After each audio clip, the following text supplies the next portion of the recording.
الحمد لله نحمده ونستعينه ونستغفره ونؤمن به ونتوكل عليه ونعوذ بالله من شرور أنفسنا ومن سيئات أعمالنا من يهده الله فلا مضل له ومن يضلله فلا هادي له ونشهد أن لا إله إلا الله ونشهد أن محمدا عبده ورسوله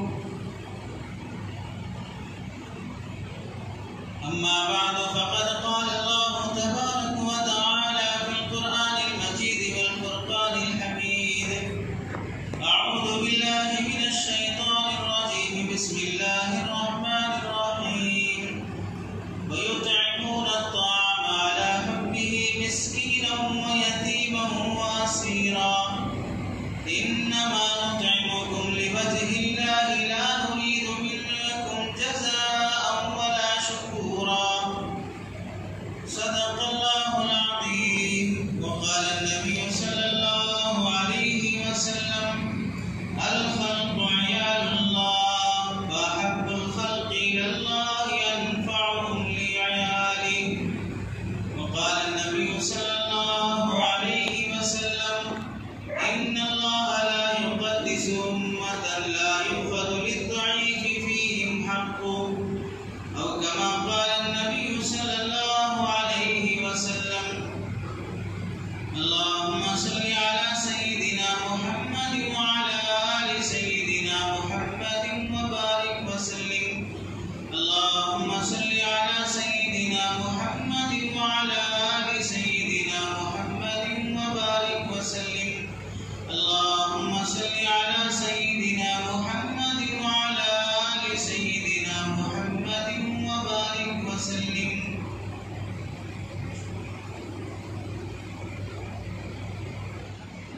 میرے محترم عزیزوں بزرگوں اور دوستوں، قرآن مجید کی آیت اور دو حدیثیں آپ حضرات کے سامنے پڑھی گئی ہیں.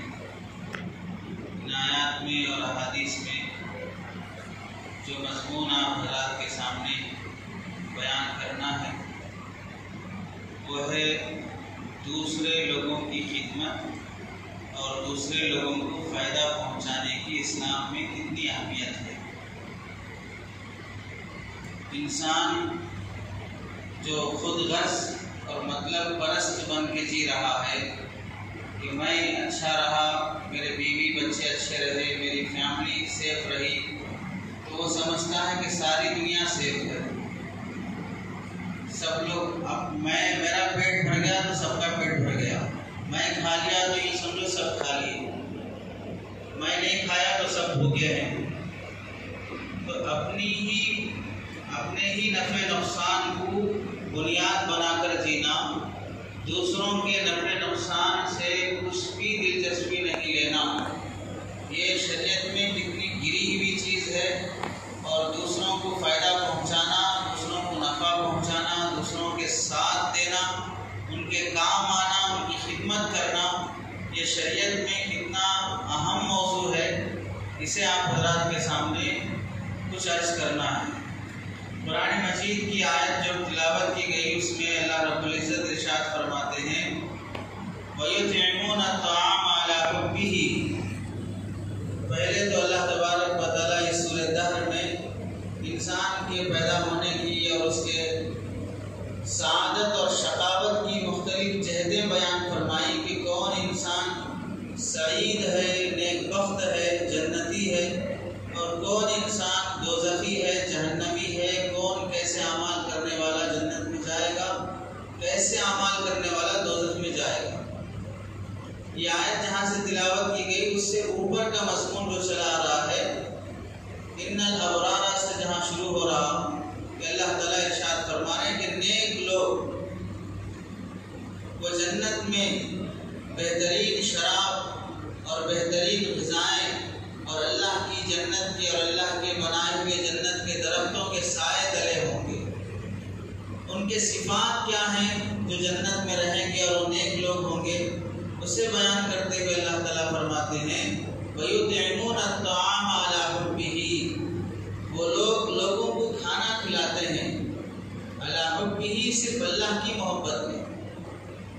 وَيُطْعِمُونَ الطَّعَامَ عَلَىٰ حُبِّهِ، اللہ کی محبت میں لوگوں کو کھانا کھلاتے ہیں۔ کس کو کھانا کھلاتے ہیں؟ مسکینا و یتیما و اسیرا، مسکین، غریب، فقیر جس کے پاس نہیں ہے کھانے کے لیے اسے کھلاتے ہیں، اور یتیم جس کا کوئی سہارا نہیں ہے اس کے کھانے پلانے کا اور اس کے رہن سہن کا انتظام کرتے ہیں، اس کی کفالت لیتے ہیں۔ قیدی جو جیل میں پڑا ہوا ہے اس کے کھانے کا اور اس کے ضروریات کا انتظام کرتے ہیں، اور پھر ان کی خدمت کرنے کے بعد جب کوئی فقیر، غریب، محتاج، مسکین ان سے پیسہ کھانا لے کر اللہ تم کو اچھا رکھے، جزاک اللہ، کوئی دعا دیتا ہے تو پھر اس کے جواب میں کہتے ہیں انما نطعمکم لوجہ اللہ، ہم نے تمہیں کھلایا پلایا، کچھ تعاون کیا اور صرف اللہ کی رضامندی کی خاطر، اللہ کو خوش کرنے کے لیے۔ لا نريد منکم جزاء ولا شکورا، ہم آپ سے کوئی بدلہ لینا نہیں چاہتے اور آپ کا ہم شکریہ بھی نہیں چاہتے۔ ہم آپ پر احسان کرنے کے بعد آپ ہم کو شکریہ بولیں، جزاک اللہ بولیں، یہ بھی نہیں چاہتے ہم آپ سے، ہم تو صرف اللہ کی خاطر کیا ہے، اللہ ہی ہمیں اس کا نیک بدلہ دے گا۔ اس آیت کی تفسیر میں معرف القرآن اور تفسیر عثمانی وغیرہ میں لکھا ہے کہ جہاں اللہ تبارک و تعالیٰ یہ ارشاد فرما رہے ہیں کہ یتیموں کو، مسکینوں کو اور قیدیوں کو کھلانا پلانا، اس میں مسلمان ہونے، غیر مسلم ہونے، اس میں جوان ہونے، بوڑھا ہونے، مرد ہونے، عورت ہونے کی کوئی قید نہیں ہے کہ اگر وہ فقیر، محتاج جسے تم کھلا رہے ہو، پلا رہے ہو، کپڑے دے رہے ہو، وہ مسلمان ہو تو بھی ثواب، غیر مسلم ہو تو بھی ثواب، وہ یتیم جس کی تم پرورش کر رہے ہو، کفالت کر رہے ہو، وہ مسلمان ہو تو بھی تمہیں ثواب ملے گا، وہ غیر مسلم ہے وہ تو بھی تمہیں ثواب ملے گا۔ اس قیدی کی جو جیل میں پڑا ہوا ہے جسے تم کھلا پلا رہے ہو، کچھ فروٹس تقسیم کر رہے ہو، وہ مسلمان ہو یا غیر مسلم ہو، تمہیں دونوں صورتوں میں ثواب ملے گا۔ اگر کوئی شخص اسلامی حکومت کا تعاون اس نیت سے کر رہا ہے کہ اس اسلامی کنٹری، اسلامی حکومت میں جو جیل میں لوگ قیدی ہیں ان قیدیوں کو ہم کچھ کھلائیں پلائیں، اس واسطے پیسہ بھیجا جا رہا ہے تو بھی اسے ثواب ملے گا۔ غیر مسلم ملک میں، آزاد ملکوں میں، ہندوستان یا کسی اور ملک میں جیلوں میں جو لوگ پڑے ہوئے ہیں ان کے لیے ہم رمضان کے موقع پر کچھ فروٹس بھیج دیتے ہوں، کچھ اچھا کھانا ان کے سحری افطاری کے لیے انتظام کر دیتے ہوں، یا عید برات کے موقع پر کچھ مٹھائی اور فروٹس ان کے لیے بھیج دیتے ہوں، تو بھی اللہ تبارک و تعالیٰ ان آیات کی روشنی میں ان لوگوں کو ان الابرار کے تحت، یہ نیک لوگ ہیں اور جنت کی نعمتوں میں یہ مزے اڑائیں گے، اللہ انہیں یہ ثواب عطا کرے۔ اور اس آیت کے تحت میں بعض مفسرین، روح المعانی وغیرہ نے لکھا ہے کہ حضرت فاطمہ رضی اللہ تعالیٰ عنہ نے اپنے بیٹے حسن حسین کی بیماری پر، بخار آ جانے پر، بیمار ہو جانے پر منت مانی کہ اچھے ہو جائیں تو ہم روزہ رکھیں گے۔ اچھے ہو گئے، اب روزہ رکھا، افطاری کا وقت ہوا، روزہ کا افطار کرنا ہے، تو اس موقع پر کوئی ایک مسکین محتاج آدمی کھانا مانگنے کے لیے آ گیا، وہ روٹیاں اٹھا کر دے دیے۔ دوسرے دن کا بھی روزہ ہے اور افطار کا وقت ہوا، دوسرے دن کوئی یتیم بچہ آ گیا مانگنے کے لیے، اسے اٹھا کے دے دیے۔ تیسرے دن بھی روزہ رکھا، اس دن کوئی قیدی جو جیل میں تھا اور اس کے کوئی سہارا نہیں تھا تو اسے غذا اور کھانے اور بھوک کی پریشانی تھی، وہ مانگنے آ گیا، اسے اٹھا کے دے دیے۔ تو 3 دن بھی فاقے سے رہے۔ وَيُؤْثِرُونَ عَلَىٰ أَنفُسِهِمْ وَلَوْ كَانَ بِهِمْ خَصَاصَةٌ، وہ دوسروں کو ترجیح دیتے ہیں اگرچہ کہ خود وہ محتاج ہیں، خود وہ کھانے کے اور روٹی کے محتاج ہیں، ضرورت مند ہیں، لیکن دوسروں کو کھلا رہے ہیں۔ اللہ تبارک و تعالیٰ نے ان کی شان میں آیتیں اتار دی کہ خود محتاج ہونے کے باوجود بھی، ضرورت مند ہونے کے باوجود بھی دوسروں کو کھلا رہے ہیں۔ اور ایک آیت میں اللہ رب العزت ارشاد فرماتے ہیں لَيْسَ الْبِرَّ أَن تُوَلُّوا وُجُوهَكُمْ قِبَلَ الْمَشْرِقِ وَالْمَغْرِبِ وَلَٰكِنَّ الْبِرَّ مَنِ اتَّقَىٰ، نیکی یہ نہیں ہے کہ تم قبلے کی طرف رخ کر لو، مشرق کی طرف رخ کر لو، مغرب کی طرف رخ کر لو، قبلے کی طرف رخ کر کے کچھ عبادت کر لینا ہی نیکی نہیں ہے، بلکہ اس سے بڑھ کر اور بھی بہت سی چیزیں نیکی شمار ہوتی ہیں، اس میں اللہ تبارک و تعالیٰ گناتے جاتے ہیں کہ مسکینوں کو کھلانا، یتیموں کو دینا، محتاجوں کو دینا، مسافروں کو دینا، ضرورت مندوں کو دینا، بیواؤں کو دینا، یہ سب چیزیں اللہ گنا رہے ہیں کہ یہ بھی نیکی ہے۔ تم صرف نماز پڑھ لینے کو آگے اللہ نے وَأَقَامَ الصَّلَاةَ وَآتَى الزَّكَاةَ، نماز قائم کرنا، زکوٰۃ ادا کرنا۔ مفسرین نے لکھا اللہ نیکیوں کو گناتے ہوئے پہلے یتیموں کا، غریبوں کا، محتاجوں کا تعاون اسے نیکی شمار کر رہے ہیں، پھر آگے بول رہے ہیں نماز پڑھنا بھی نیکی ہے، روزہ رکھنا بھی نیکی ہے۔ آج ہم سب کے لیے ارکان اسلام پر نماز، روزہ، زکوٰۃ وغیرہ پہ عمل کر لینا آسان ہے۔ کسی غریب کی مدد کرنا، اس کی محتاجگی میں ساتھ دینا، اس کی پریشانی میں کچھ ہم تعاون کرنا، کوئی بھی غریب محتاج ہمیں مانگنے کے لیے آ جائے فوراً ہم اسے دیں گے نہیں دیں گے وہ بات کی بات ہے، پہلے مرحلے میں ہم اس کے بارے میں بدگمان ہو جاتے ہیں، اس کے بارے میں برا سوچنا شروع کر دیتے ہیں، یہ مانگنے والے بہت ایسے ہو گئے، یہ دھندا بنا لیے، یہ فلاں ہو گیا۔ ہم دے نہیں دے وہ بات کی بات ہے، لیکن اس کے بارے میں بدگمانی کرنے کا ہمیں حق کہاں سے ہے؟ اگر اس کے ظاہر سے پتہ چل رہا ہے کہ وہ شخص محتاج نہیں ہے، سست خور ہے، کاہل ہے، اور وہ بھیک مانگ کے محنت مجاہدہ کرنے کی طاقت رکھنے کے باوجود بھی بھیک مانگ کے زندگی گزار رہا ہے، تو آپ اسے مت دو۔ اور اگر اچھے پن سے بول سکتے ہو تو بھائی تمہیں تو اللہ نے اچھی صحت دی ہے، تم کچھ کماؤ، اگر تمہیں کہیں جاب نوکری نہیں مل رہی ہے تو میں تمہیں دلا دوں گا، اچھے انداز سے بول سکتے ہو، لیکن بدگمان ہونے کا حق تمہیں کس نے دیا؟ اس کے بارے میں برا بھلا کہنے کا حق تمہیں کس نے دیا؟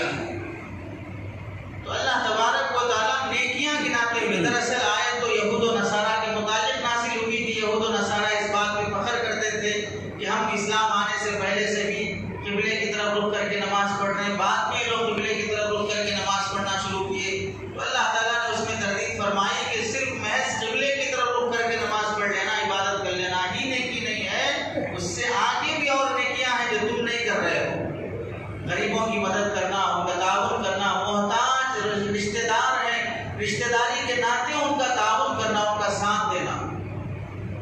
اور حدیث پاک میں اللہ کے نبی صلی اللہ علیہ وسلم ارشاد فرماتے ہیں الخلق عیال اللہ، مخلوق اللہ کا کنبہ ہے، اللہ کی محتاج ہے۔ عیال کا عام طور سے ترجمہ ہوتا ہے پریوار ہے، اس کا خاندان ہے، لیکن چونکہ عرف میں، معاشرے میں خاندان تو وہ ہوتا ہے باپ بیٹا بھائی اسے شمار کرتے ہیں، اور اللہ کا کوئی خاندان باپ بیٹا بھائی اس طرح نہیں ہے، تو اس کا ترجمہ یہ ہوگا کہ الخلق عیال اللہ، مخلوق اللہ کی محتاج ہیں۔ جیسے بیوی بچے شوہر کے باپ کی محتاج ہوتے ہیں، ویسے مخلوق اللہ کی محتاج ہیں۔ فَأَحَبُّ الْخَلْقِ إِلَى اللَّهِ، اللہ کی مخلوق میں سب سے زیادہ محبوب، اللہ کی مخلوق میں سب سے زیادہ محبوب کون ہے؟ اللہ کے نبی فرماتے ہیں انفعہم لعیالہ، جو مخلوق میں سے مخلوق کو سب سے زیادہ فائدہ پہنچانے والا ہوگا، اللہ کو سب سے زیادہ محبوب ہوگا۔ دوسروں کو فائدہ پہنچانے والا، زیادہ جو فائدہ دوسروں کو پہنچائے گا، اللہ اسے اتنے زیادہ اپنا محبوب اور قریب بنا کے رکھے گا۔ اور ایک حدیث میں اللہ کے نبی صلی اللہ علیہ وسلم ارشاد فرماتے ہیں ان اللہ لا یقدس امتا، اللہ اس امت کو مقدس، بزرگ، نیک، ولی نہیں بنائیں گے، اس معاشرے کو، اس بستی کو، اس قوم کے لوگوں کو اللہ تعالیٰ نیک نہیں بنائیں گے، انہیں تقدس حاصل ہونے نہیں دیں گے۔ کیسا معاشرہ، کیسی قوم؟ لا یؤخذ للضعیف فیہم حقہ، جس معاشرے میں کمزوروں کا حق نہیں دیا جاتا ہے، جس معاشرے میں کمزور لوگوں کو ان کا حق نہیں دیا جاتا ہے، جو لڑ کر حق مانگنے کی صلاحیت نہیں رکھتے ہیں، ان کو حق دینے کی فکر اس معاشرے میں نہیں ہوتی ہے، جو کما کر اپنا پیٹ پالنے کی حیثیت نہیں رکھتے ہیں، اس معاشرے میں ان کمزور، بوڑھے، غریبوں کا تعاون نہیں کیا جاتا ہے، یتیم بچے جن کا سہارا نہیں ہوتا ہے ان کی خیر خواہی نہیں کی جاتی ہے، بیوہ عورت جس کا شوہر انتقال ہو گیا اور اس کے خاندان کا کوئی فرد اس کی توجہ نہیں کر رہا ہے، تو اللہ کے نبی صلی اللہ علیہ وسلم فرماتے ہیں ایسے قوم، ایسے معاشرے کو، ایسے خاندان کو اللہ تعالیٰ کبھی نیک نہیں بنائیں گے، وہ اللہ کی نظر میں نیک شمار ہی نہیں ہو سکتے۔ اور جو غریبوں کی مدد اور تعاون کرتے ہیں انہیں ان کے متعلق اللہ کے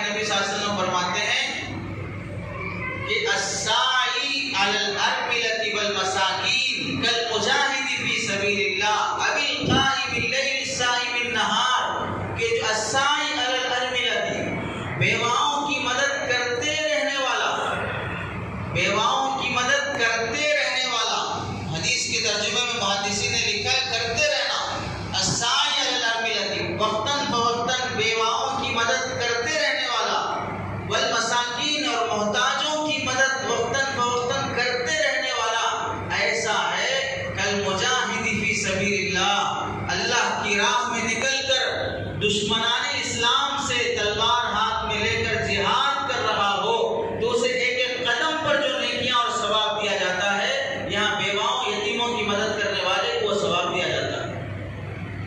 اب القائم اللیل الصائم النہار، رات کے اندھیرے میں کھڑے ہو کر تہجد اور نفلیں پڑھنے والے کو جو ثواب، اور گرمی کی دوپہر میں روزوں کا اہتمام کرنے والے کو جو ثواب دیا جاتا ہے، وہ ثواب اللہ تعالیٰ ان بیواؤں یتیموں مسکینوں کی مدد کرنے والے کو اللہ وہ ثواب دیتے ہیں۔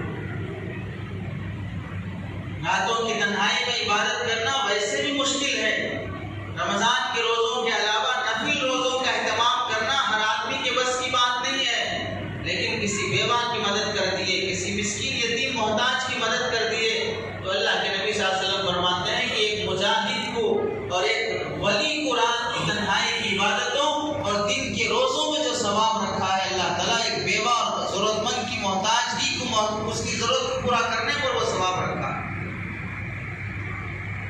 اللہ کے نبی صلی اللہ علیہ وسلم نبی بننے سے پہلے 40 سال کی عمر میں اللہ کے نبی کو نبوت ملی ہے۔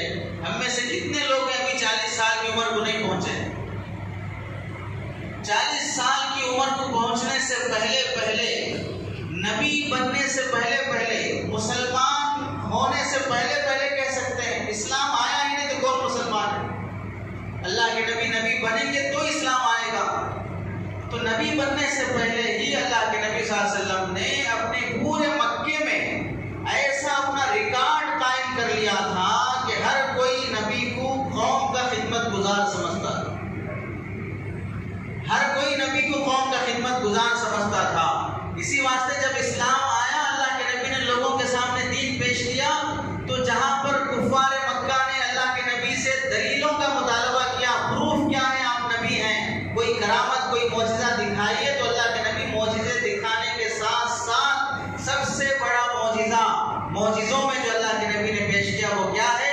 قد لبثت فیکم عمر سنین، میں تمہارے ساتھ 40 سال رہا ہوں، کیسے تھے میرے اخلاق بتاؤ، میرا کیریکٹر تمہارے سامنے بہت بڑی دلیل ہے کہ میں تمہارے ساتھ کیسے رہا۔ قد لبثت فیکم عمر سنین، 40 سال میں تمہارے ساتھ رہا، کبھی جھوٹ بولا، کبھی دھوکہ دیا، کبھی کسی کو پریشان کیا، کبھی کسی پر ظلم کیا، کبھی کسی کا حق مارا، کوئی ایک واقعہ تم میرے بارے میں دکھا دو، یہ سب سے بڑی دلیل ہے میرے نبی ہونے کی۔ قد لبثت فیکم عمر سنین۔ اسی واسطے جب پہلی وحی اللہ کے نبی صلی اللہ علیہ وسلم پہ نازل ہوئی اور وحی کا بوجھ برداشت نہیں ہوا تو اللہ کے نبی صلی اللہ علیہ وسلم غار حرا سے ڈرتے ہوئے کانپتے ہوئے حضرت خدیجہ کے گھر پہنچے اور حضرت خدیجہ سے فرمایا کہ خدیجہ مجھے اپنی جان جانے کا اندیشہ ہے، مجھے موت کا ڈر لگ رہا ہے، مجھے اڑا دو، کمبل اڑا دو۔ جب حضرت خدیجہ نے یہ جملے سنے تو حضرت خدیجہ لٹا کر کمبل اڑا کر جو جملے انہوں نے ارشاد فرمایا، بخاری کی دوسری حدیث ہے، اس میں حضرت خدیجہ نے فرمایا واللہ لا یخزیک اللہ، اللہ کی قسم اللہ آپ کو ایسے نہیں ماریں گے، اللہ آپ کو رسوا نہیں کریں گے، اللہ آپ کو ضائع ہونے نہیں دیں گے۔ انک تصل الرحم، کیوں ضائع ہونے نہیں دیں گے؟ حضرت خدیجہ کے دلائل کیا ہیں؟ آپ کو کیوں اللہ نہیں مارے گا؟ وجہ کیا ہے؟ آپ کیسے آدمی ہیں؟ حضرت خدیجہ فرماتے ہیں انک تصل الرحم، آپ رشتہ داروں کا خیال رکھتے ہیں، آپ رشتہ داروں کا حق ادا کرتے ہیں۔ وَتَحْمِلُ الْكَلَّ، جو کمزور ہے، جو محتاج ہے، جو کما نہیں سکتا ہے، ایسے لوگوں کا بوجھ آپ برداشت کرتے ہیں، یتیموں کا، بیواؤں کی ذمہ داری آپ لے کے رکھے ہیں۔ وَتَكْسِبُ الْمَعْدُومَ، اور جس کے پاس کچھ بھی نہیں ہے، گزارے کا انتظام نہیں ہے، آپ کما کر اسے کھلاتے ہیں۔ وَتُقْرِي الضَّيْفَ، آنے والے مہمانوں کا دل کھول کے آپ اکرام کرتے ہیں۔ وَتُعِينُ عَلَى نَوَائِبِ الْحَقِّ، اور نیک کاموں میں آپ آگے بڑھ بڑھ کے یہاں غور کرو کہ حضرت خدیجہ رضی اللہ تعالیٰ عنہ یہ نہیں فرما رہے آپ بڑے روزے دار ہیں، آپ بڑے نمازی ہیں، آپ بڑے تہجد گزار ہیں، آپ ہفتے ہفتے تسبیح لے کے ذکر کرتے ہیں، اس وجہ سے اللہ آپ کے ساتھ ایسا نہیں کرے گا. یہ نہیں، آپ مخلوق کے ساتھ اتنا اچھا رہتے ہیں تو اللہ آپ کو کیسے ظاہر کرے گا. تو اللہ کے نبی صلی اللہ علیہ وسلم 40 سال کفار مکہ کے ساتھ رہے. جب اسلام آیا ہی نہیں تھا تو پھر مکے کے کافروں کو اپنا گرویدہ بنایا. تو کیسے بنایا؟ اسلام آنے کے بعد صحابہ ایمان لائے، مسلمان ہوئے، صحابی بنے اور اللہ کے نبی کے محبت میں ڈوب گئے، عاشق رسول بن گئے. اس کے بعد نبی کے اشاروں پہ جان دینے والے، مال لٹانے والے بن گئے. چونکہ نبی کو نبی سمجھتے ہیں، نبی کو ان سے محبت ہے، تو یہ سب سمجھ میں آ رہا ہے کہ بھائی نبی مانے ہیں. جب نبی مانے ہیں تو جان بھی دو، مال بھی دو، اور انہیں لٹاؤ، ان کے حکموں پہ اپنی جان قربان کرو. یہ سب نبی بننے کے بعد کوئی گرویدہ ہو رہا ہے تو سمجھ میں آ رہا ہے کہ نبی ہے، یہ امتی ہے، یہ نبی ہے، یہ صحابی ہے. دونوں کا ایک دوسرے سے تعلق قائم ہو گیا ہے، اس واسطے ایک دوسرے پر فدا ہو رہے ہیں. لیکن نبی بننے سے پہلے سرکار دو عالم صلی اللہ علیہ وسلم جب ایک عام آدمی کی طرح زندگی گزار رہے تھے، اس وقت بھی لوگ اللہ کے نبی کے گرویدہ کس وجہ سے ہوئے تھے؟ کیا صفات دیکھے تھے اللہ کے نبی کے اندر؟ کیا خوبیاں انہوں نے دیکھی تھی؟ کہ کبھی جھوٹ نہیں بولتے، کبھی دھوکہ نہیں دیتے، کبھی کسی پر ظلم نہیں کرتے، غریبوں کا تعاون، محتاجوں کی مدد، یہ اللہ کے نبی صلی اللہ علیہ وسلم کی فطرت میں داخل تھی. سیرت کی کتابوں میں لکھا ہے کہ ابو جہل اللہ کے نبی صلی اللہ علیہ وسلم کے زمانے میں، ابو جہل جو نبی کے دشمنوں میں بڑا دشمن، ایک یتیم بچہ اس کی پرورش میں تھا. ابو جہل کی پرورش میں ایک یتیم بچہ تھا، یتیم بچہ، لیکن اس کے باپ کی اور اس کے خاندان کی پراپرٹی اس کے نام تھی، وہ بچہ ہے.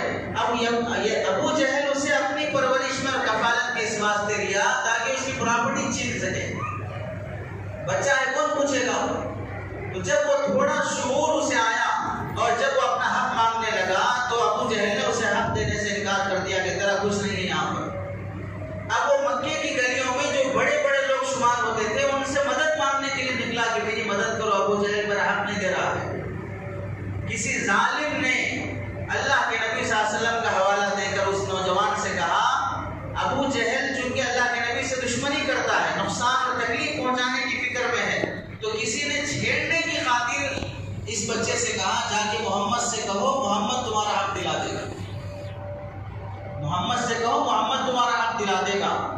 جب وہ بچہ اللہ کے نبی صلی اللہ علیہ وسلم کے پاس آیا اور کہنے لگا کہ ابو جہل میرا حق نہیں دے رہا ہے، سیرت کی کتاب میں لکھا ہے کہ اللہ کے نبی صلی اللہ علیہ وسلم سنتے ہی اپنی جگہ سے فوراً کھڑے ہو گئے اور اس بچے کا ہاتھ پکڑ کے ابو جہل کے پاس گئے. ابو جہل مجمع میں لوگوں کے ساتھ بیٹھا تھا اور اس سے کہا کہ میں تجھے کہتا ہوں اس بچے کا حق دے دے. بس اتنا جملہ اللہ کے نبی نے ارشاد فرمایا، ابو جہل کے دل پر ایک روب طاری ہو گیا، کب آ گئی، فوراً اٹھا اور کہا یہ اس کا حق ہے اور یہ اٹھا کے دے دیا. اللہ کے نبی اس بچے کے حوالے کیا اور اسے لے کے واپس جانے لگے تو دوسرے مکے کے کافر جو یہ منظر دیکھ رہے تھے ان کے دلوں میں خیال تھا کہ ابو جہل کچھ نہ کچھ اب محمد کو پریشان کرے گا، بدتمیزی کرے گا، شرارت کرے گا. جانے کے بعد مکے کے کافروں نے ابو جہل سے پوچھا تو نے کیوں اپنی عادت اور مزاج کے خلاف فوراً حق اٹھا کے دے دیا؟ تو ابو جہل کہنے لگا میں تو تکلیف پہنچانا ہی چاہ رہا تھا، لیکن جب محمد میرے سامنے آ کے کھڑے تو میں نے دیکھا کہ ان کے دو کندھوں پر 2 اسلحے ہیں اور کبھی نظر آ رہا ہے کہ 2 کندھوں پر 2 کمان، ان کے 2 تیر، نیزے ان کے کندھوں پر ہیں اور قریب ہے کہ وہ میرے سینے میں چھپ جائے. اگر میں ان کا حق نہیں دیتا تو میں مر جاتا. اپنی جان بچانے کی خاطر میں نے ان کا حق دیا. تو اللہ کے نبی صلی اللہ علیہ وسلم کی عادت تھی دوسروں کی مدد کرنا. دوسروں کی مدد کرنے کو کتنی افضل عبادت شمار کیا گیا.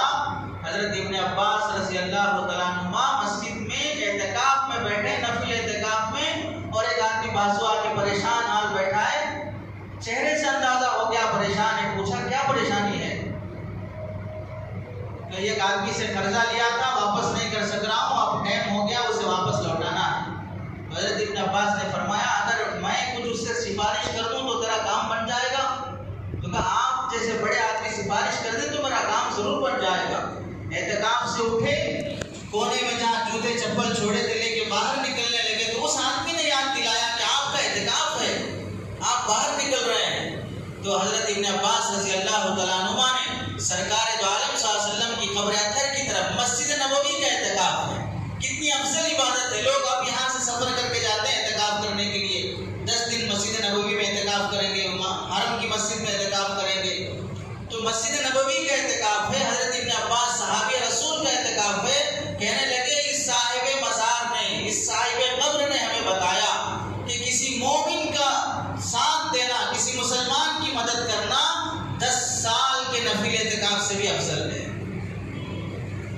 2-4 روز کے لیے اعتکاف کے لیے بیٹھا تھا، تو آ گیا، تیری مدد کا موقع مل گیا، تو 10 سال نفل اعتکاف سے افضل ثواب اللہ میں دے گا۔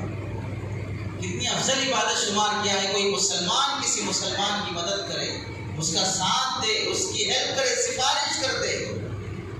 اللہ کے نبی صلی اللہ علیہ وسلم نے احادیث میں جو فرمایا کہ دوسروں کی مدد کرنا، قرآن مجید میں اللہ تعالیٰ ارشاد فرماتے ہیں انی جاعل فی الارض خلیفہ، میں زمین میں ایک خلیفہ بنانا چاہتا ہوں۔ بنا رہے ہیں کون؟ وہ انسان جسے اللہ اپنا نائب بنا کے بھیج رہے ہیں۔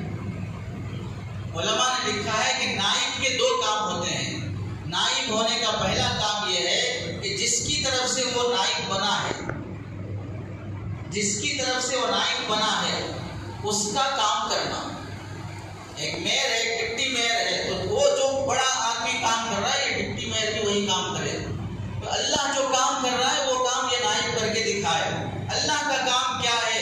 اللہ کے کام میں سب سے اہم کام اللہ صمد ہے، بے نیاز ہیں، دوسروں پر نگاہیں نہیں ڈالتے، اس کا مال، اس کا پیسہ، اس کی عبادت، اس کے روزے، اس کی نماز۔ اللہ کو کسی کی عبادت کی ضرورت نہیں، کسی کے مال دولت کی ضرورت نہیں ہے، بے نیازی کی صفت۔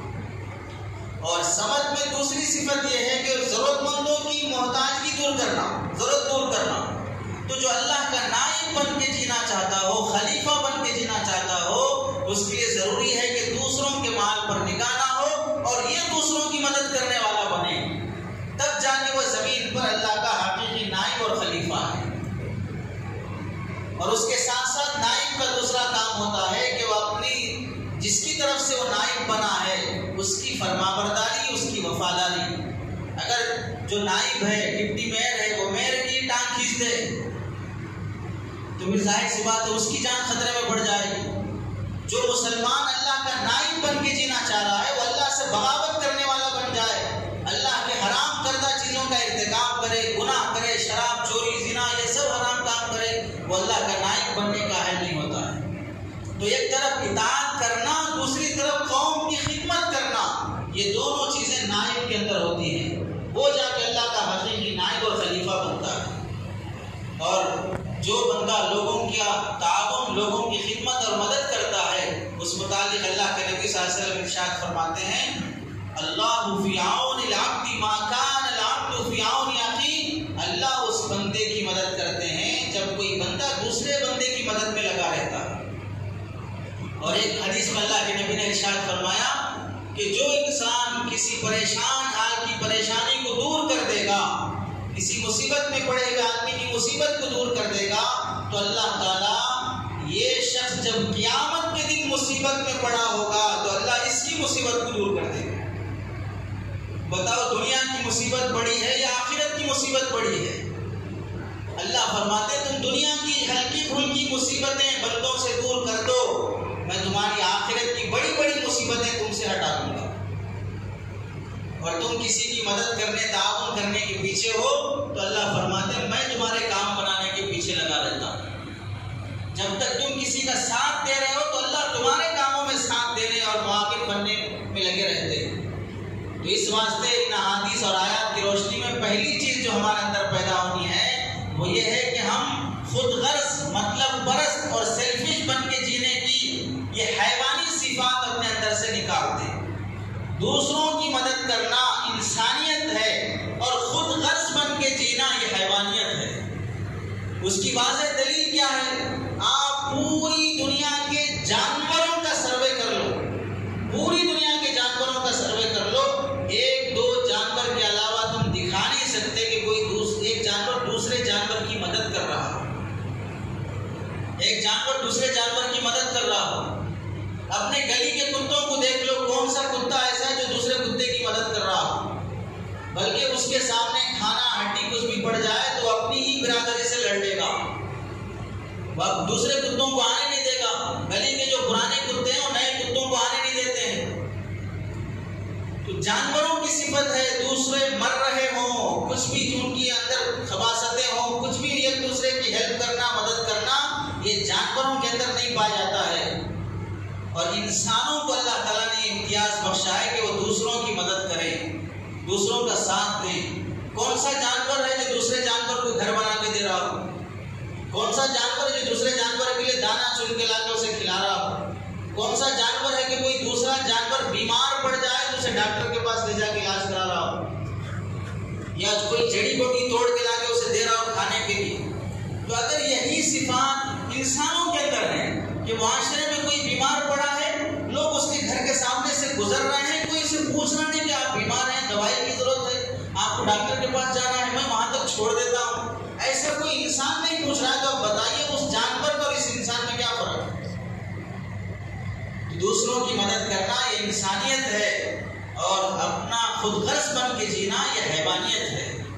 اپنا انسان بننا دکھائیں، دوسروں کی مدد کر کے دکھائیں، پیٹ بھر کے کھانے کے بعد خوشی محسوس کرنا، اچھے کپڑے پہننے کے بعد خوشی محسوس کرنا، اچھا موبائل، اچھی سواری، اچھی چیزیں استعمال کر کے خوشی محسوس کرنا، یہ حقیقی خوشی نہیں ہے۔ کسی کو کھلانے کے بعد، وہ کھانے کے بعد جو خوش ہوتا ہے اس کی خوشی دیکھو، پھر آپ کو کیسی خوشی محسوس ہوگی۔ غار حرا میں جب اللہ کے نبی صلی اللہ علیہ وسلم ہجرت کے موقع پر جب وہاں پر پناہ لیا اللہ کے نبی صلی اللہ علیہ وسلم نے غار ثور میں، تو اس موقع پر حضرت صدیق اکبر رضی اللہ تعالیٰ نے اپنے غلام سے کہے تھے کہ دن بھر بکریاں چرانے کے بعد رات میں یہاں اوپر آ جانا اور بکریوں کا دودھ نکال کے لا لینا، ہمارے کھانے کا انتظام ہو جائے۔ جب وہ بکریوں کا دودھ نکال کے لایا گیا برتن میں، حضرت ابوبکر نے اللہ کے نبی صلی اللہ علیہ وسلم کو پیش کیا۔ صدیق اکبر رضی اللہ عنہ کا وہ دودھ اللہ کے نبی نے پینے کے بعد، جب پیٹ بھر کر جتنا پی سکتے تھے اتنا پینے کے بعد، حضرت صدیق اکبر فرماتے ہیں بچا ہوا جب میں پیا تو مجھے میرے دودھ پینے پر اتنا خوشی نہیں ہوئی جتنا نبی پینے سے خوشی ہوئی، چونکہ اللہ کے نبی صلی اللہ علیہ وسلم پینے سے نبی کا پیٹ بھرا اور نبی کو راحت ملی، اور نبی کی راحت میں مجھے خوشی ملتی ہے، دوسروں کو راحت پہنچانے میں مجھے راحت ملتی ہے۔ اللہ کے نبی صلی اللہ علیہ وسلم نے مجلس میں ایک مرتبہ پوچھا، آج روزہ کون رکھا ہے؟ صدیق اکبر رضی اللہ عنہ نے ہاتھ اٹھایا، میں روزہ رکھا ہوں۔ آج جنازے کے پیچھے کون چلا ہے قبرستان تک اسے پہنچانے، دفن میں ساتھ دینے کے لیے؟ صدیق اکبر رضی اللہ عنہ نے ہاتھ اٹھایا، میں چلا ہوں۔ آج محلے میں کسی بیمار کی مدد کرنے کے لیے کون گیا ہے؟ صدیق اکبر رضی اللہ عنہ نے ہاتھ اٹھایا، میں گیا ہوں، ایک بیمار کی مدد کر کے آیا ہوں۔ اللہ کے نبی صلی اللہ علیہ وسلم نے فرمایا، جس مسلمان کے اندر یہ صفات ہوں اس کو مسلمان جنتی ہونے کی میں گواہی دیتا ہوں۔ جس مسلمان کے اندر یہ صفات ہوں اس کے جنتی ہونے کی میں گواہی دیتا ہوں۔ اس واقعے سے آپ اندازہ کریں، اللہ کے نبی صلی اللہ علیہ وسلم جہاں صحابہ کو نماز، روزہ، زکوٰۃ یہ سب سکھاتے تھے، وہیں اللہ کے نبی صلی اللہ علیہ وسلم ایک ایسا انسانی معاشرہ قائم فرماتے تھے کہ لوگوں میں، مجمع میں کھلے عام پوچھ رہے ہیں، آج آپ میں سے کون بیمار کی مدد کر کے آیا؟ آج آپ کون کسی غریب محتاج کی مدد کر کے آیا؟ اب اس مدد کرنے والا جب بولتا ہے کہ میں کر کے آیا ہوں، میں کر کے آیا ہوں، اور اس پر خاموش نہیں رہے، اچھا کیا، اچھا، ایسا نہیں بول رہے ہیں، آگے فرما رہے ہیں ایسی صفات جس کے اندر ہوں وہ جنتی ہے۔ تو اب باقی جو لوگ بیٹھ کے سن رہے ہوں گے ان کے اندر کیا جذبہ پیدا ہوگا، ان کے اندر کیسا شوق پیدا ہوگا معاشرے میں کسی غریب کی مدد کرنے کا، کسی بیمار کی عیادت کرنے کا۔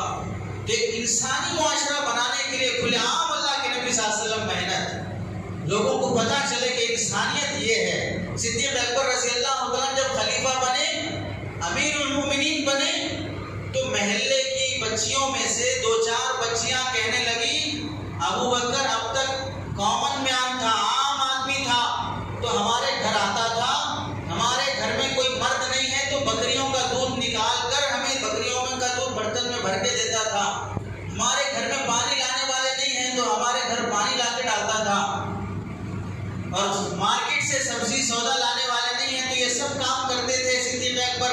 اب وہ خلیفہ بن گئے، اب خلیفہ بننے کے بعد پوری اسلامی سلطنت، اسلامی کنٹری کا جو بادشاہ بن گیا، وہ ہم جیسے غریبوں کے گھر کب آئے گا؟ اب وہ ہماری بکریوں کا دودھ کہاں سے دھوئے گا؟ ہمارے گھر پانی کہاں سے بھر کے لائے گا؟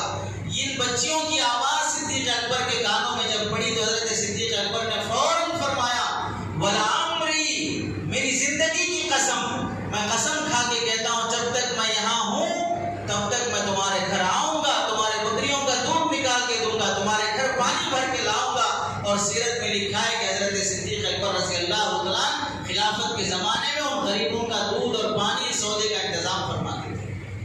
جس کے سر پر اسلامی کنٹری اسلامی سلطنت کی ذمہ داری ہے، اور ایک گھر جا رہا ہے اس کے گھر پانی بھرنے کے لیے، اس کی بکریوں کا دودھ نکال کے لا کے دینے کے لیے۔ مسلمانوں نے کیا سمجھا اسلام کو؟ اسلام سمجھ لیے بھائی 2-4 عبادتیں کر لو، نماز روزہ کر لو، فلاں کر لو، اس کی اہمیت سے انکار نہیں ہے، یہ چھوڑ دیں گے تو جہنم میں جانا طے ہے، یہ ارکان اسلام ہے، لیکن یہی اسلام نہیں ہے، اس سے آگے اور بھی جہاں ہے، اس سے آگے اور بھی دنیا ہے جو انسانیت کا نمائندہ، ایک اسلام کا صحیح نمائندہ تمہیں بناتی ہے۔ حضرت عمر رضی اللہ تعالیٰ جب خلیفہ بنے صدیق اکبر کے بعد، حضرت عمر رضی اللہ تعالیٰ کیسے جلیل القدر غصے والے، اس کے باوجود بھی قوم کی خدمت، لوگوں کی خدمت، مسلمانوں کا ساتھ دینا۔ الفاروق میں علامہ شبلی نعمانی رحمۃ اللہ علیہ نے لکھا ہے، مجاہد جو اللہ کی راہ میں جہاد کر رہا ہے، وہاں سے مجاہد خط لکھتا اپنے گھر، وہ خط جب یہاں پہنچتا تو حضرت عمر وہ خط لے کے خود اس آدمی اس مجاہد کے گھر پہنچتے، خود ڈائریکٹ جا کے گھر خط پہنچا کے آتے۔ گھر میں اگر کوئی پڑھنے والا نہیں ہوتا تو بیٹھ کے خط پڑھ کے سناتے، تمہارے بیٹے نے یہ خط لکھا ہے۔ اگر وہ جواب میں خط لکھنا چاہتے گھر کے افراد تو بیٹھ کے خط لکھتے اور خط لکھ کے لے جا کے اس آدمی کو پوسٹ مین کو دیتے، خط پہنچا دو۔ اور حضرت عمر رضی اللہ عنہ لوگوں کے گھر جا کے پانی ڈالنا، گھر میں جھاڑو دینا، خلیفہ ہونے کے باوجود غصے والا آدمی ہے، لیکن اتنی نرم دلی کے غریبوں کی مدد ایسے کر رہا ہے۔ رات میں تنہائی میں نکل رہے ہیں، گشت کر رہے ہیں اپنے غلام کو ساتھ لے کر۔ ہم گشت کرتے ہیں، کسی کو کلمہ پڑھا دیں، کسی کو نماز کی دعوت دے دیں، کسی کو مسجد کی طرف لے کر آئیں، بڑی اچھی بات ہے، اچھا کام ہے، اللہ نے زندگیاں بدلی ہیں دعوت و تبلیغ کے ذریعے سے۔ کوئی کسی محلے میں ایسا بھی گشت ہوا ہے کہ آج کسی بیمار کی ہم مدد کرنے کے لیے جائیں گے، آج کسی کے گھر سودا پہنچانے کے لیے جائیں گے، آج کوئی بیمار پڑا ہے اسے ہاسپٹل دکھانے کے لیے جائیں گے۔ وہاں امیر المومنین بونی دنیا پہ حکومت کرنے والا، بونی دنیا پہ حکومت کرنے والا بیت المقدس جب پہنچ رہا ہے تو بیت المقدس کے عیسائی اور یہودی اس انتظار میں کھڑے ہیں کہ آنے والا خلیفہ کیسی شان سے آئے گا، ہم دیکھیں گے تو وہ معمولی پیبند لگا ہوا کرتا پہن کر غلام سوار ہے، اور امیر المومنین خلیفہ پیدل نکیل پکڑ کے چل رہا ہے، چونکہ باری متعین تھی، اتنی دور میں بیٹھوں گا تم چلو پیدل، اتنی دور میں پیدل چلوں گا تم بیٹھو اوپر۔ جب یہ باری باری چلنے کا وقت آیا، بیت المقدس میں داخل ہونے کے وقت غلام کی باری اوپر بیٹھنے کی اور عمر کی باری نیچے پیدل چلنے کی۔ غلام نے کہا کہ آپ امیر المومنین ہیں، لوگ دیکھ رہے ہیں، آپ بیٹھ جائیں۔ کہا باری باری ہے، انصاف ہے۔ غلام کو بٹھا کر عمر امیر المومنین رضی اللہ تعالیٰ نکیل پکڑ کے داخل ہو رہے ہیں تو یہودی بھی حیرت زدہ رہ گئے۔ تورات میں ہم نے بیت المقدس کو فتح کر کے چابیاں لینے والے کی جو صفات ہم نے پڑھی ہے وہ صفات اس عمر کے اندر ہم دیکھ رہے ہیں۔ اب لڑنے کی کوئی ضرورت نہیں، بنا لڑے کے بیت المقدس کی چابیاں حوالے کی گئی۔ غلام کو لے کر گشت کر رہے ہیں رات کے اندھیرے میں، کوئی محتاج، کوئی مسافر، کوئی پریشان حال آیا تو اس کی مدد کریں۔ دیکھا یہ خیمہ لگا ہے، آگ جل رہی ہے، باہر ایک آدمی بیٹھا ہوا ہے، گئے حضرت عمر اس کے بازو بیٹھ گئے، خیریت پوچھا کہاں سے آئے ہو؟ فلاں گاؤں سے آئے ہو، کس واسطے؟ امیر المومنین سے ملنا ہے، محتاج پریشان ہوں، کچھ مدد مانگنے کے لیے آیا ہوں۔ گھر خیمے کے اندر سے آوازیں آ رہی ہیں، کچھ اندر کیا ہے؟ کہنے لگا میری بیوی حاملہ ہے، ڈلیوری کا ٹائم قریب ہے، اور کوئی عورت اس کے ساتھ نہیں ہے، کوئی ہاسپٹل نہیں ہے، وہ مسافر ہے، سفر سے آیا ہے، اور گاؤں کے باہر ایک پڑاؤ ڈال کے بیٹھا ہے، ڈلیوری کا ٹائم قریب ہے۔ فوراً اٹھے حضرت عمر اور اپنے گھر پہنچے۔ گھر میں حضرت ام کلثوم رضی اللہ تعالیٰ جو حضرت عمر کی بیوی ہیں، ان سے کہنے لگے کہ آج تمہارے لیے ایک نیکی کمانے کا بہترین موقع آیا ہے۔ رات کے اندھیرے میں بیوی سو رہی ہوگی، اسے اٹھا کے کہہ رہے کہ ایک بہترین موقع آیا ہے۔ کیا موقع؟ ایک مسافر عورت، اس کی ڈلیوری کا ٹائم قریب ہے، کوئی عورت اس کے ساتھ نہیں ہے، فوراً ڈلیوری کے لیے کیا سامان چاہیے وہ لے لو، تھوڑا سا آٹا گھی لے لو، فوراً چلو بیوی کو لے کے چلے۔ امیر المومنین اپنی بیوی کو اپنی بیوی کو رانی کو لے کے جا رہا ہماری زبان میں، اور جا کے وہ عورت اندر حضرت ام کلثوم داخل ہوئی، ڈلیوری ہوئی۔ جب بچہ پیدا ہوا تو حضرت ام کلثوم نے خیمے کے اندر سے آواز دے کر کہا کہ امیر المومنین اپنے دوست کو خوشخبری سنا دیجیے کہ اسے بیٹا پیدا ہوا۔ جب اس دیہاتی نے لفظ امیر تو چونک پڑا کہ امیر المومنین میرے یہاں خیمے میں خدمت کر رہا ہے، اس کی بیوی میری بیوی کی ڈلیوری میں لگی ہے، فوراً چونک کے معافی مانگنے لگا کہ میں نے آپ کی شان میں گستاخی کر دی۔ تو حضرت عمر نے وہیں کھانا بنایا، اس کی بیوی کو کھلایا، اسے کھلایا اور کہا کہ کل دن جب صبح سورج طلوع ہو جائے تو ہمارے پاس آ جانا، تمہارے لیے انتظام ہو جائے۔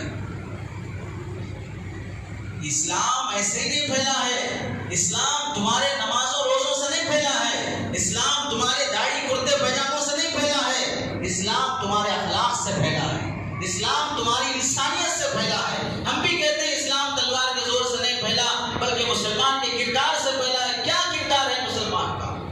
آج کا مسلمان کے کردار کو دیکھ کر کوئی کلمہ پڑھ سکتا ہے؟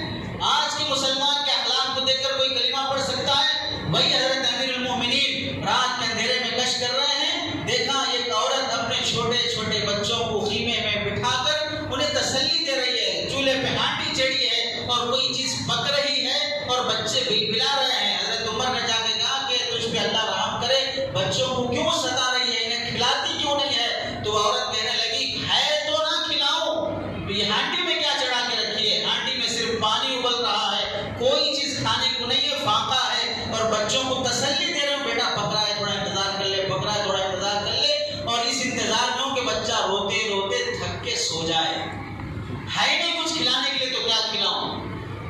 تو تیرا وظیفہ کیوں نہیں ملا، تیرا انتظام کیوں نہیں ہوا؟ تو حضرت عمر رضی اللہ عنہ سے عورت کہنے لگی کہ عمر تو صرف بڑے لوگوں کو وظیفہ دیتا ہے، بچوں کا وظیفہ جاری نہیں کرتا۔ تو عمر کو کیا پتا کہ تیرے بچے ہیں؟ تو وہ عورت کہنے لگی کہ جب عمر کو میرے بچوں کا پتا نہیں ہے تو عمر خلیفہ کیوں بنا ہے؟ وہ امیر المومنین کیسے بن گیا کہ جب اس کی رعایا میں چھوٹے بچے بھوک سے مر رہے ہیں اور انہیں پتا نہیں ہے؟ حضرت عمر رضی اللہ عنہ کے ساتھ غلام ہے، ساتھ فوراً بیت المال آتے ہیں، آٹا بھرتے ہیں، گھی بھرتے ہیں، اناج بھرتے ہیں، اور غلام سے کہتے ہیں کہ میری پیٹھ پہ اٹھاؤ۔ غلام کہتا ہے میں تو غلام ہوں، میں خدمت کے لیے تیار ہوں، میں اٹھا لوں گا۔ حضرت عمر کہتے ہیں نہیں، میری پیٹھ پہ اٹھا۔ بار بار جب اصرار کرنے لگا تو حضرت عمر نے فرمایا کل قیامت کے دن میرے اعمال کا بوجھ تو اٹھائے گا، کل قیامت کے دن میرے اعمال کا بوجھ تو اٹھائے گا۔ خود اپنے کندھے پہ وہ تھیلا اٹھا کر خیمے کے پاس پہنچے، ہانڈی جلائی، آگ جلائی اور اس میں آٹا گھی وغیرہ ڈال کر اسے ملیدہ وغیرہ کچھ بنایا۔ غلام کہتا ہے کہ میں دیکھ رہا تھا عمر خلیفہ جب پھونک مار رہے تھے دھواں ان کی داڑھی سے نکل رہا تھا، آنکھوں سے آنسو، دھواں جب آنکھوں میں جاتا ہے تو آنسو نکلتے ہیں، آنکھوں سے آنسو نکل رہے تھے اور دھواں داڑھی سے نکل رہا تھا۔ جب کھانا تیار ہو گیا بچوں کو کھلایا، بچے کھائے اور بچے جب ہنسنے لگے حضرت عمر وہیں کھڑے رہے۔ غلام نے پوچھا تو فرمایا میں نے بچوں کو روتے ہوئے دیکھا ہے تو میں تھوڑی دیر رکا رہا کہ تاکہ بچے پیٹ بھر کے ہنستے کھیلتے ہوئے بھی دیکھ لوں۔ اور اس عورت سے کہنے لگے کہ بہن صبح ہونے کے بعد خلیفہ سے ذکر کرنا، خلیفہ سے ملنے کے لیے آنا، خلیفہ تمہارا کام کر دے گا۔ تو وہ عورت کہنے لگی میں تو چاہتی ہوں کہ تم جیسا آدمی خلیفہ ہو، میں چاہتی ہوں کہ تم جیسا آدمی خلیفہ ہو۔ وہ پہچانتی تک نہیں تھی کہ یہی خلیفہ ہے، میں چاہتی ہوں کہ تم جیسا آدمی خلیفہ ہو۔ تو حضرت عمر نے فرمایا کل خلیفہ کے پاس آؤ گی تو میں بھی وہیں رہوں گا۔ یہ نہیں کہا کہ میں ہی خلیفہ ہوں، بلکہ یہ فرمایا جب تم خلیفہ کے پاس آؤ گی تو میں بھی وہیں رہوں گا۔ کیسی خدمت تھی صحابہ کی۔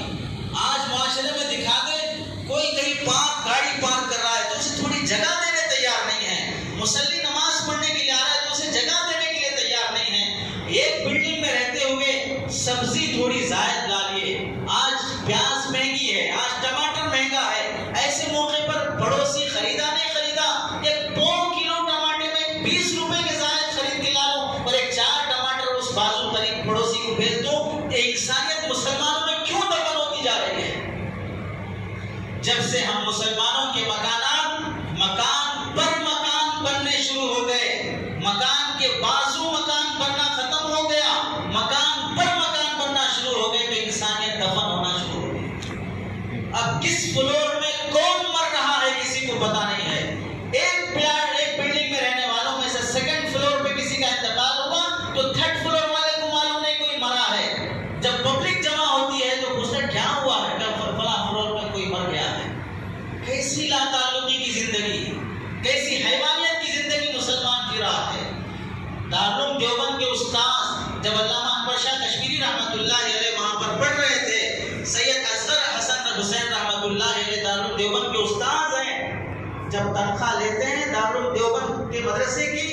وہ تنخواہ لے کر گھر پہنچنے تک پوری تنخواہ ہاتھ سے پوری ختم ہو جاتی. لوگ کہتے حضرت جب آپ تنخواہ گھر کو نہیں لے جانا ہے تو تنخواہ لیتے کیوں ہو؟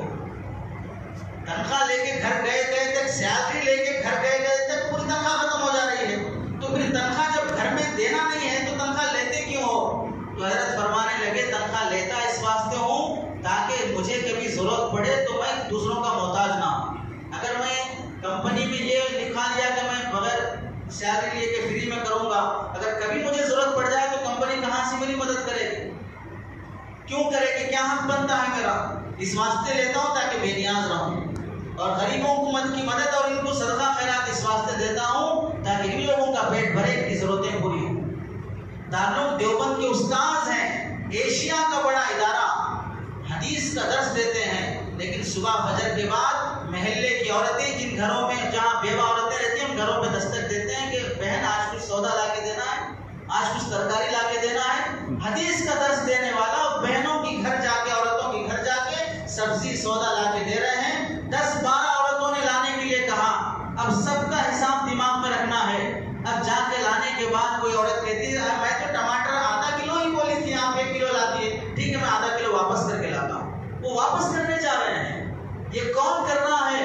کوئی بیٹا نہیں اپنے باپ کی ماں کی خدمت، کوئی بھائی نہیں اپنی بہن کی خدمت، محلے میں رہنے والا ایک انسان ہے جو اپنے محلے کے لوگوں کی خدمت کر رہا ہے. سیدنا عبد القادر جیلانی رحمۃ اللہ علیہ کتنے بڑے بزرگ ہیں. بزرگ ایسے تھوڑی بن جاتے ہیں، تھوڑا تسبیح پڑھ لیے، تھوڑا ذکر کر لیے، تھوڑا گھوم لیے جھوم لیے، ہو گیا بزرگ بن گئے. بزرگ ایسے بنتے ہیں، مجاہدوں سے قربانیوں سے بنتے ہیں.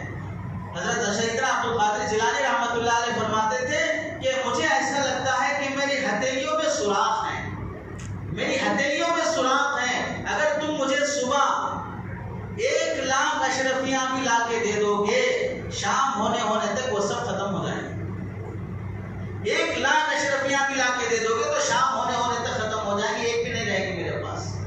ایک فقیر حضرت سیدنا عبد القادر جیلانی رحمۃ اللہ علیہ کے پاس آیا اور کہنے لگا میں یہاں اس نہر سے اس نہر کے پار سفر کرنا چاہ رہا تھا. کشتی میں جو ملاح مسافروں کو لے کے جاتا ہے، میں نے اس سے کہا کہ میرے پاس پیسہ نہیں ہے، تم مجھے فری میں پہنچا دو. تو اس نے کہا پیسہ نہیں ہے تو ہم نہیں لے جائیں گے، جاؤ اترو یہاں سے. مجھے بہت شرمندگی ہوئی جب اس نے آ کر یہ شکایت کی. اس کی شکایت پوری نہیں ہوئی، ایک آدمی آیا اور 30 اشرفیاں لا کر سیدنا عبد القادر جیلانی رحمۃ اللہ علیہ کو ہدیہ کیا. حضرت یہ ہدیہ، تو حضرت نے وہ 30 سونے کی اشرفیاں لے کر اس فقیر سے کہا کہ یہ لے جا کے اس ملاح کو دے دو. حالانکہ اس کی ٹکٹ 1 دینار ہے، 1 روپیہ اس کی ٹکٹ ہے. یہ 30 دینار لے جا کے اس ملاح کو دے دو اور اس سے کہو آئندہ کبھی کسی مسلمان کو حقیر مت سمجھنا، آئندہ کبھی کسی مسلمان کو معمولی اور حقیر مت سمجھنا. اور یہ فقیر خود محتاج تھا، تو حضرت نے کیا کیا، اپنا کرتا نکال کے اسے ہدیہ کر دیا. یہ میرا کرتا رکھ لو، میرے پاس اس وقت پیسہ نہیں ہے. کرتا دے دیا. اس کے تھوڑی دیر بعد کہیں سے حضرت کے پاس پھر 30 دینار اشرفیاں ہدیے میں آئیں، تو کہا یہ 30 دینار رکھ لو اور میرا کرتا مجھے دے دو. یہ 30 دینار رکھ لو اور میرا کرتا مجھے دے دو. ان اخلاق سے لوگ اللہ کا ولی بنتا ہے. ان اخلاق سے لوگ انسان محبوب الاولیاء بنتا ہے، ولیوں کا بھی سردار بنتا ہے. آج مسلمانوں میں دکھا دو بہن کی وراثت دینے تیار نہیں ہے، پارٹنر کو انصاف کے ساتھ اس کا حق دینے تیار نہیں ہے، پڑوسیوں کو ان کا حق دینے تیار نہیں ہے. آنے والا گاہک 1 کلو کے پیسے پورے دے رہا ہے، پھر بھی ڈنڈی مار کے کم توڑ کے دے رہا ہے. ایسا ظالمانہ معاشرہ رہے گا تو پھر کہاں سے انسانیت پھیلے گی؟ کہاں سے دشمنوں کے دلوں سے نفرتیں ختم ہوں گی؟ کہاں سے بابلنچی کے مسئلے ختم ہوں گے؟ کہاں سے ظالم دشمنوں کا تسلط ختم ہوگا؟ ایک پر ایک ظالم اچانک نئے نئے فیصلے نافذ کرتے جائیں گے، کوئی رحم کرنے والا نہیں ہوگا. ظالم بادشاہوں کے دل بھی اللہ ہی کے ہاتھ میں ہیں. تم ان ظالم بادشاہوں کو برا بھلا کہنے کے بجائے اللہ کے صحیح بندے بن کر دکھاؤ. ایک انسان کو فصل کاٹنا پڑتا ہے تو بھی اس سے پہلے اسے بیج بونا پڑتا ہے. بیج بوئے بغیر کوئی فصل نہیں کاٹ سکتا، محنت کرے بغیر کوئی مزدوری نہیں لے سکتا. ایسے ہی مخلوق کی خدمت کیے بغیر کوئی اللہ کا قرب حاصل نہیں کر سکتا. ہم تو کہتے ہیں خدمت سے خدا ملتا ہے، خدمت سے خدا ملتا ہے. کسی کی خدمت کر کے دکھاؤ. اللہ کے نبی نے حدیث میں فرمایا, حدیث قدسی, اللہ بندے سے کہیں کہ میں بیمار تھا, تو نے میری عادت نہیں کی, میں پیاسا تھا, پانی نہیں پلایا, میں بھوکا تھا, تو نے کھانا نہیں کھلایا. بندہ تعجب سے قیامت میں اللہ سے کہے گا, اللہ آپ بھوکے رہنا, آپ بیمار رہنا, کیا مطلب؟ تو اللہ فرمائیں گے تیرے گھر پہ ایک بھوکا آدمی آیا تھا اور کھانا مانگ رہا تھا, تو نے اسے کھانا نہیں دیا, اگر دے دیتا تو مجھے وہاں پاتا, مجھے وہاں پاتا. یعنی مطلب اس کی بھوک کو مٹانے پر میں تجھے مل سکتا تھا, میں تجھ سے خوش ہو جاتا, میں تجھ سے راضی ہو جاتا, اسے پانی پلاتا, اس کی پیاس بجھاتا, میں تجھے مل جاتا, خوش ہو جاتا. آج ہمارے گھروں میں بڑی سی 6 فٹ سے بھی بڑی فریج لا کے رکھیں گے, ایک بس نہیں ہوگی تو 2 فریج لا کے رکھیں گے. کھایا اٹھا کے رکھ دیا, کھایا اٹھا کے رکھ دیا, پھر شام میں کھائیں گے, پھر دوسرے دن کھائیں گے. اسی واسطے آج محلوں میں گلیوں میں کوئی غریب کھانا مانگنے نہیں آ رہا. آپ دیکھ لو محلوں میں گلیوں میں کوئی غریب اب کھانا مانگنے نہیں آ رہا ہے. معلوم کہ ہم سے بھی بڑا فقیر ان کے گھر میں موجود ہے, اسے چارج کر کے رکھا جا رہا ہے, اور بڑا ٹھنڈا فقیر موجود ہے. پکائیں گے کھائیں گے اس فقیر کے حوالے کریں گے, اور اتنا امانت دار فقیر ہے جیسا رکھیں گے ویسے اٹھا کے واپس کر دے گا. ان فقیروں کے معاشرے میں اب کھانا مانگنا بیکار ہے. پیسے مانگو, ہوٹل جا کے تازہ تازہ کھاؤ. ان کا باسی کھانا چھوڑ دو, پیسہ لو اور تازہ تازہ کھاؤ. اسی واسطے کھانے کے فقیر ہوٹلوں پہ دکھیں گے, تمہارے گھروں پہ نہیں دکھیں گے, کیونکہ اب تم بچا ہوا دینا چھوڑ دیے, بچا ہوا دینا چھوڑ دیے. اور حدیث میں تمہیں یہ بتایا گیا کہ اپنا سالن کچھ زیادہ کر دو تاکہ دوسرے کو دے سکو, تاکہ بازو محلے میں پہنچا سکو. حضرت ابن عمر کا پڑوسی یہودی ہے, بکری کا سالن بنا, گوشت کا سالن بنا, ابھی گھر کا کوئی آدمی نہیں کھایا. حضرت ابن عمر نے فرمایا پہلے اتنا حصہ ایک کٹورا نکالو, پڑوس میں ہمارا یہودی ہے اسے لے جا کے دو. تو کہنے لگے ہم کھا لیں گے اس کے بعد دے دیں گے. نہیں, پہلے اسے لے جا کے. جیسے ہم لوگ کرتے ہیں نا, بعض کو فاتحہ کھلانے کے بعد ہی کھائیں گے, اس سے پہلے نہیں کھائیں گے, تو ویسے پہلے ادھر لے جا کے دو, اس کے بعد ہی ہم کھائیں گے. غریب پڑوسی کا ایسا خیال, اور آج مسلمان کون کر رہا ہے ایسا خیال؟ بزرگوں تمہاری دعاؤں سے, تمہارے وظیفوں سے, تمہارے ذکر سے تمہیں ثواب ملے گا, اس سے انکار نہیں ہے. لیکن جو حالات ملک کے بنتے جا رہے ہیں وہ حالات ختم نہیں ہوں گے. تمہاری دعاؤں سے وہ حالات ختم نہیں ہوں گے, تمہارے وظیفوں سے بھی وہ حالات ختم نہیں ہوں گے. دعاؤں سے وظیفوں سے ثواب ملے گا. اگر حالات بدلنا ہے تو تمہیں بدلنا پڑے گا, حالات بدلنا ہے تو تمہیں بدلنا پڑے گا. تم جیسے مسلمان ہو یہ مسلمانی نہیں چلے گی, تمہیں صحیح مسلمان بننا پڑے گا. اولیاء جیسا, صحابہ جیسا, تابعین جیسا اور اللہ کے نبی جیسا مسلمان بننا پڑے گا, تب جا کے ملک کے حالات بدلیں گے. اللہ سے دعا ہے کہ سنی باتوں پر عمل کی توفیق